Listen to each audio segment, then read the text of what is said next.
In this topic, we are going to study the process of soil formation. So, which I have posted you already about the process of soil formation. Three types of the soil formation process, that is the physical weathering process, chemical weathering process, and the biological weathering process. Now, according to your syllabus, the other subtopic in this particular topic is the soil composition. Means we have to study what are the contents which are present in the soil. So, soil profile. Darkened topsoil and reddish subsoil layers are typical of humid subtropical climate regions. Components of a loam soil by percent volume, that the soil, it contains water in 25%, gases 25%, sand 18%, silt 18%, clay about 9%, and organic matter about 5%.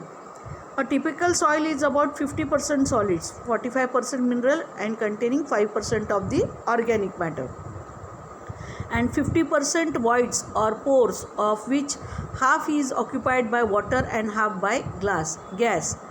The percent soil mineral and organic content can be treated as a constant in the short term, while the percent soil water and gas content is considered highly variable, whereby a rise in one is simultaneously balanced by a reduction in the other.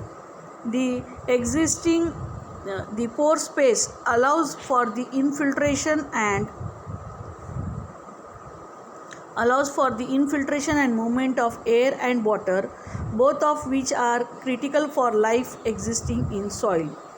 Compaction, a common problem with soils, reduces this space, preventing air and water from reaching plant roots and soil organisms.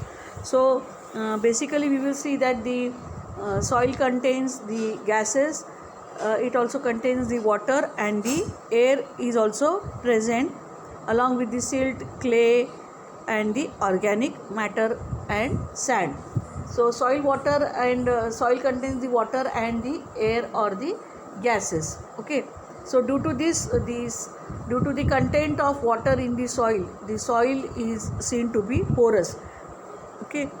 As it contains, the soil shows one of the property, that it is porous, that is, it can absorb